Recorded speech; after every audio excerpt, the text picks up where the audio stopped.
Olá, estamos começando mais um Pele em Foco, o programa que fala da sua pele, da sua saúde e da sua autoestima, porque falar da pele é falar de você.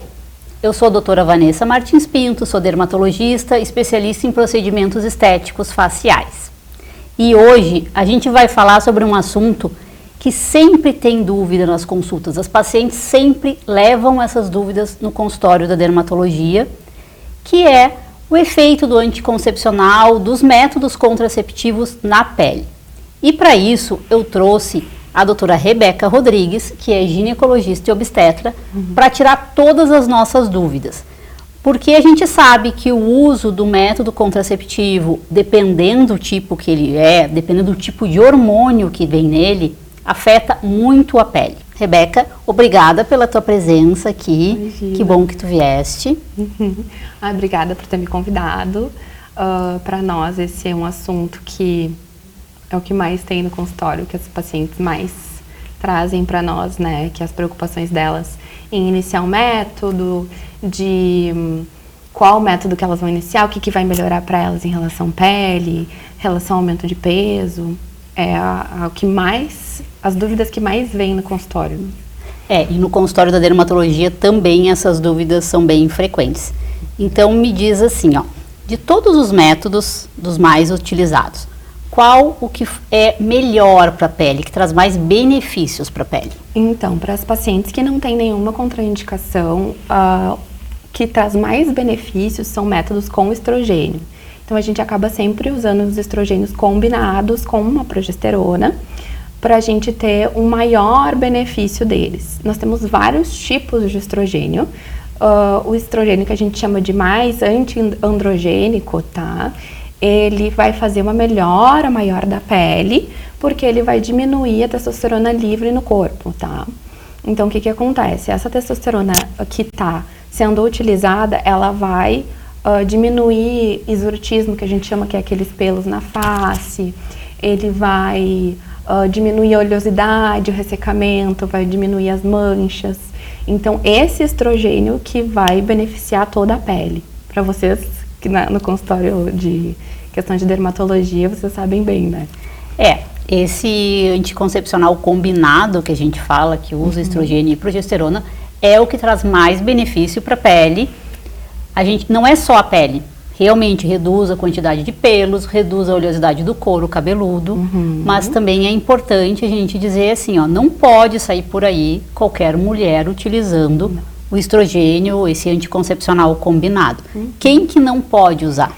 As mulheres que têm contraindicação completa para estrogênios, né? Não progestágenos, mas estrogênios, são mulheres que têm mais comorbidades, hipertensão, fumantes não podem usar nenhum tipo de estrogênio, pacientes que têm enxaqueca com aura, que é aquela enxaqueca que ou fica com uma cegueira transitória ou enxerga uns pontinhos.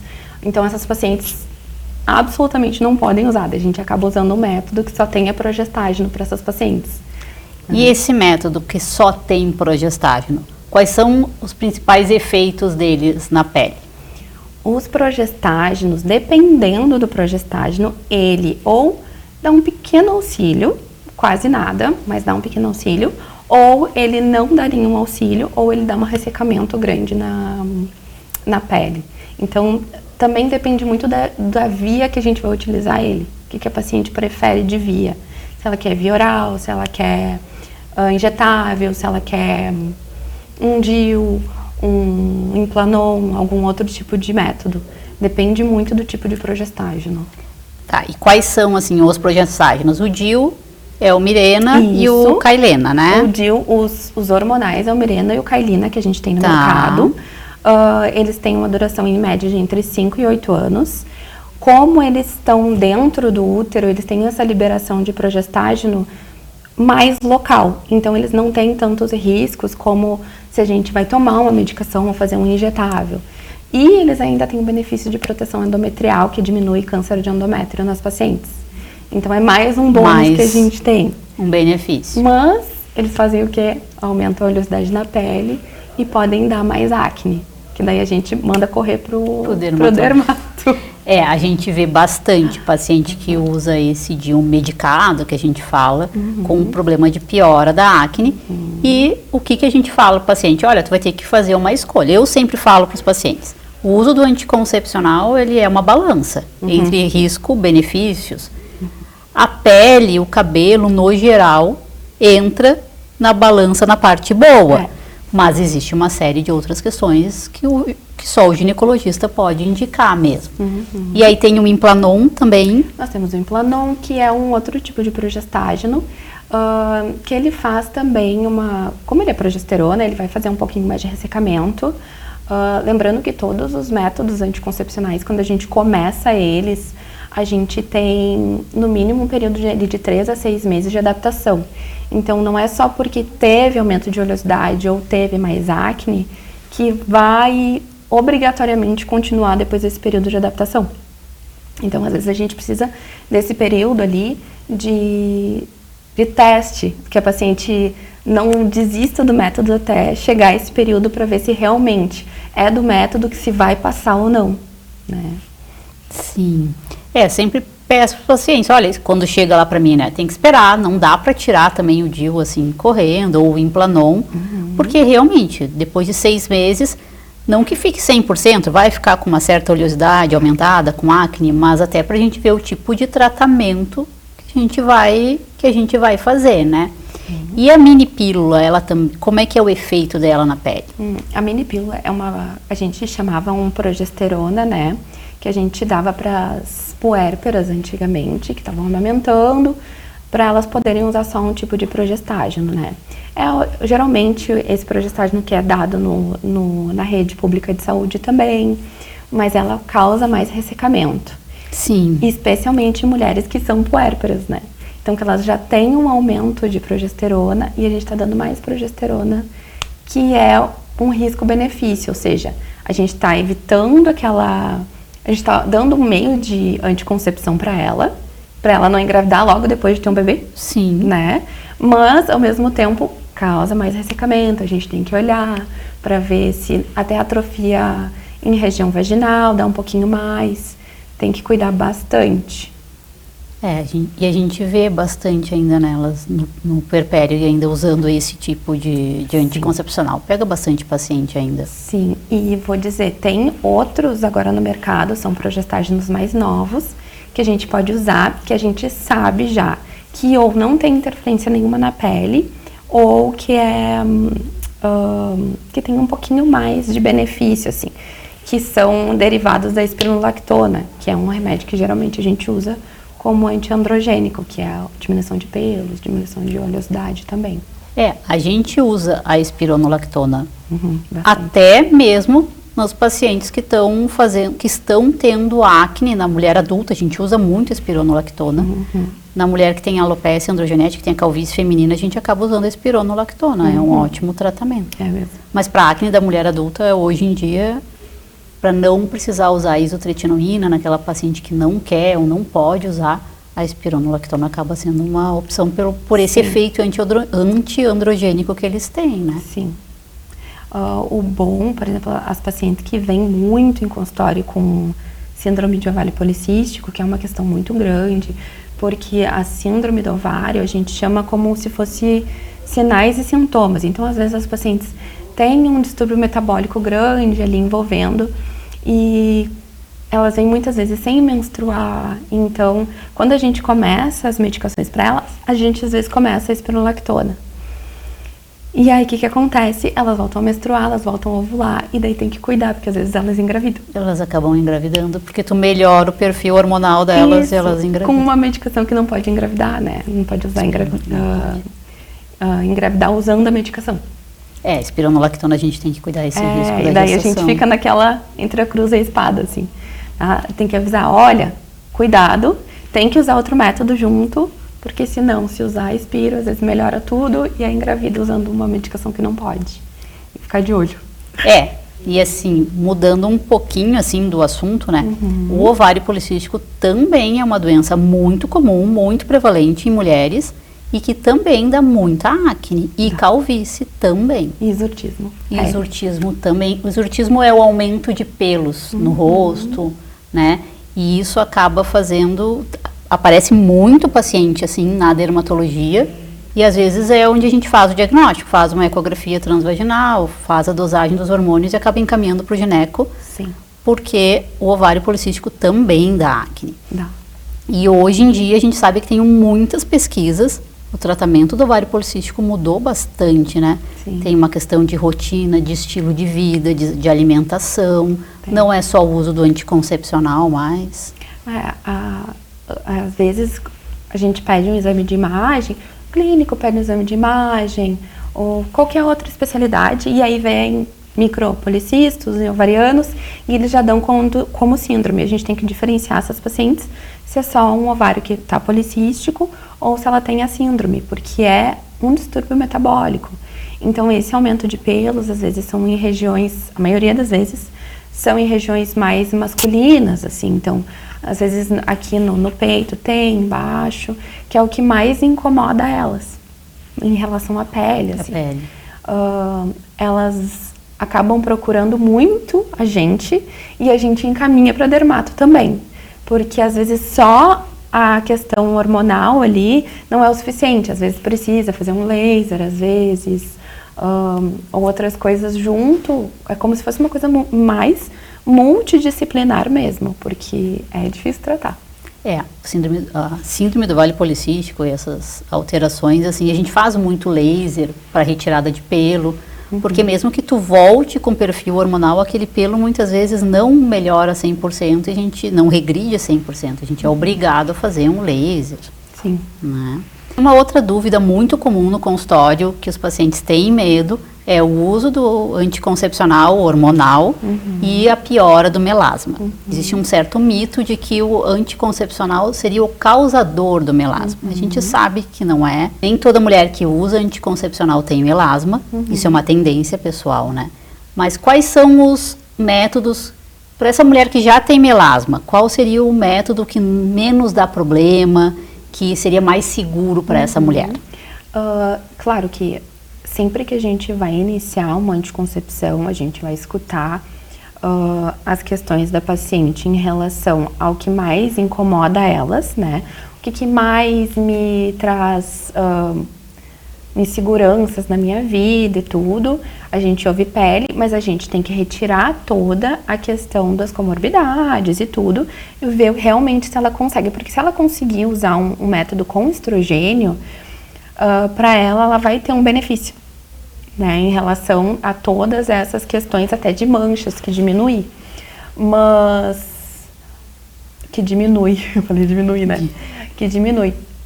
Mas a questão do progestágeno às vezes piora. Então, às vezes, essas pacientes que não podem usar estrogênio, o ideal para elas é usar um método que não tenha nenhum tipo de hormônio, como o DIU de cobre ou o DIU de cobre com prata, que é um anticoncepcional de longa duração, que dependendo dura de 5 a 10 anos, que elas podem escolher, e não tem nenhuma interferência em relação à pele, em relação às manchas. Não sei se tem alguma coisa em relação a mais a mancha que ajude a paciente para fazer como simbiose com esse método, assim. Na verdade, o que a gente sempre comenta com os pacientes, o DIU de cobre não vai interferir, não vai nem te ajudar, nem atrapalhar. Isso. Eu sempre explico para os pacientes assim, o anticoncepcional é uma ajuda na tua pele. O DIU de cobre é a tua pele in natura, sem nenhum benefício, sem nenhuma piora. E os DIUs hormonais costumam piorar, então eles podem trazer uma piora para a tua pele. Em relação ao melasma, a gente sabe que é uma relação genética, é uma tendência daquela mulher, tem tanto que tem mulheres que até na época da reposição hormonal da menopausa podem piorar o melasma. Sim. Então, a gente evita e orienta, né, que mulheres que têm melasma evitem métodos contraceptivos que tenham hormônio, porque a gente sabe que piora mesmo. E o dar preferência para o DIU, esse de cobre ou de prata. Que não ajuda e também não atrapalha. Para quem está com dúvida sobre o que é o melasma, caso tenha dúvida, são essas manchas que tu está vendo nas imagens, esse é um melasma. O melasma é uma tendência genética que algumas pessoas têm, é muito mais comum em mulheres, mas não é exclusivo de mulheres. Agora, uma coisa que é muito importante, o principal fator que piora o melasma não é o anticoncepcional, não é o hormônio, é a exposição ao sol e a exposição à radiação luz visível, que é essa luz do computador, do celular. Então, também não adianta nada tu não usar o anticoncepcional e não usar protetor solar. Número 1, principal tratamento de prevenção do melasma é o uso do protetor solar diariamente. Existe uma frase que melasma tratado é melasma coberto. Tem que tratar e de preferência com aquele protetor que tem cor, que tem base, que ajuda muito, tá? No caso do melasma. E assim, Rebeca, um dos medos dos pacientes é quando parar o anticoncepcional. A minha pele vai piorar? A minha pele, como que ela vai ficar? Tem aquela mulher que chega numa certa idade e ela tem que parar o uso do anticoncepcional pelos riscos. Tem aquela mulher que está tentando engravidar, então ela também para, né, o anticoncepcional. O que acontece quando a mulher para o anticoncepcional? Nós temos 2 cenários, assim, grandes, assim, da questão de parada do anticoncepcional. Porque a gente viu que quando a gente começa a anticoncepção, a gente tem que esperar mais ou menos 3 meses para a gente se adaptar. Quando a gente tira a anticoncepção, também a gente precisa esperar um tempo para o nosso corpo entender que a gente não está mais tomando aquele hormônio exógeno, né? Que agora a gente vai produzir só um hormônio que é endógeno do nosso corpo. Então, até o corpo se adaptar a isso, às vezes demora. Então, às vezes tem sangramento de escape, às vezes tem uma piora notável da pele se tomar estrogênio, né? Mas a gente tem que esperar esse tempo de adaptação, e esse tempo de adaptação depende de paciente para paciente. Cada mulher é diferente. Não tem como saber exatamente o tempo.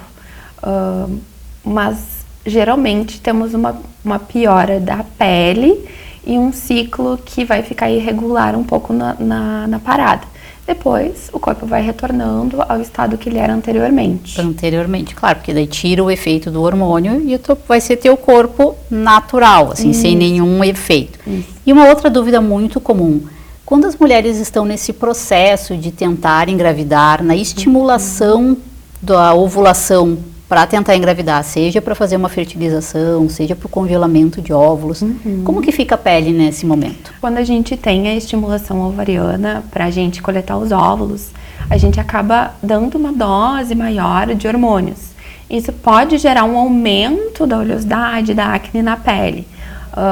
Às vezes não, quase sempre, a gente precisa de uma dermato junto segurando a nossa mão, porque a paciente acaba reclamando bastante desse aumento. E não tem muito o que a gente possa fazer naquele momento em relação aos hormônios, porque a gente está fazendo um tratamento pontual. Então, aquele momento ali, a gente tem que dar esse tipo de hormônio para fazer a estimulação em si, né? Não tem muito como fugir, e até porque também é um curto período de tempo, apesar de ser uma dosagem muito alta de hormônio. Sim. Mas a gente acaba também tratando os pacientes com muito mais receio, porque como a mulher pode engravidar a qualquer momento com a estimulação ovariana, a gente tem que ter os cuidados. Na verdade, a gente trata como gestante. Eu tenho como rotina tratar como gestante, já pensando que pode ficar grávida a qualquer momento. O importante das pacientes também, que quando elas vão querer engravidar, porque eu tenho muita paciente tentante no momento, assim, quando elas vão querer engravidar, elas param a anticoncepção, a gente já dá alguns suplementos para elas em relação ao ácido fólico, vitaminas, e elas esquecem às vezes que esse é o período delas pararem a anticoncepção. E aí, quando parou a anticoncepção, às vezes bagunça tudo e elas estão lá no aplicativo vendo o ciclo delas para ver o dia da ovulação e aí dá tudo errado. Então, tem que esperar esse momento ali para realmente voltar ao ciclo, para te entender o ciclo. Por isso que a gente diz, né? Às vezes pode demorar 1 ano para engravidar. Tem gente que engravida rapidinho. E tem gente que demora muito mais, mas depende muito também de mulher para mulher. Tem que sempre consultar, fazer as suas consultas de rotina para saber que está tudo certo, para tentar adequadamente fazer, não fazer aquela coisa, né? Minha vizinha avisou que dá para tomar tal remédio e é isso aí, né? tem que fazer a consulta de rotina todo ano. Isso é uma coisa que sempre fala. Procura o teu médico, procura o teu ginecologista. A gente costuma, dermato, gineco, trabalhar meio junto mesmo, porque uma coisa acaba interferindo na outra. Mas não dá para tomar a pílula que a vizinha toma, não dá para usar o creme que a vizinha usa. Se tu tiver grávida, existem muitos ácidos que não podem, ácidos que são usados muito comumente, que tem propaganda aí na rede social. E a pessoa não pode usar quando está grávida. Então, essas coisas tudo a gente tem que cuidar. Agora, para a gente terminar, a gente vai fazer rapidinho uma brincadeira de mitos e verdades. Assim, Rebeca, mito ou verdade? O anticoncepcional hormonal melhora ou piora a pele? O hormonal combinado melhora. O hormonal só de progestágeno ou piora ou mantém a mesma coisa. E o DIU, Mirena e Cailena, melhoram ou pioram a pele? Piora, que aumenta a oleosidade da pele e aumenta a acne. E o DIU de cobre? O DIU de cobre não interfere. Não interfere na pele. E não interfere também se tem melasma, então é uma ótima opção para mulher com melasma. Eu quero te agradecer muito, Rebeca, a gente está terminando. Obrigada. A tua ajuda, a tua disposição de vir aqui nos dar essas dicas, orientações que foram muito importantes, que são dúvidas muito comuns assim que a gente tem no consultório. Diz as tuas redes sociais, onde o pessoal pode te encontrar para poder, se quiser marcar uma consulta contigo. Diz pro pessoal. Vanessa, muito obrigada por ter me convidado. O meu consultório é ali na CIS Brasil, ali no Medplex. As minhas redes sociais é @Rebeca_RodriguesR. A marcação de consulta é feita pela internet mesmo, entrando no site da Doctoralha, botando meu nome, já aparece os horários. É só marcar, a gente atende convênio, a gente atende paciente particular, nós somos um grupo de ginecos e nós estamos esperando vocês todas para fazer a consulta de rotina, para fazer consulta pré-concepcional, para acompanhar toda a gestação de vocês. Nós somos um grupo de obstetras também, a gente faz parto, a gente gosta muito do que faz, inclusive. A nossa vida, a gente passa o dia inteiro falando disso e fazendo isso. Então, é só vir que a gente vai estar lá. Ai, que bom, dá pra ver mesmo que fala assim com amor da ginecologia. Eu quero também agradecer a audiência de vocês. As minhas redes sociais é doutora.Vanessa Martins Pinto. Me segue lá no Instagram. Se tu tiver uma dúvida ou até uma dica de algum assunto, pode falar por lá que vai ser um prazer conversar com vocês. Até semana que vem.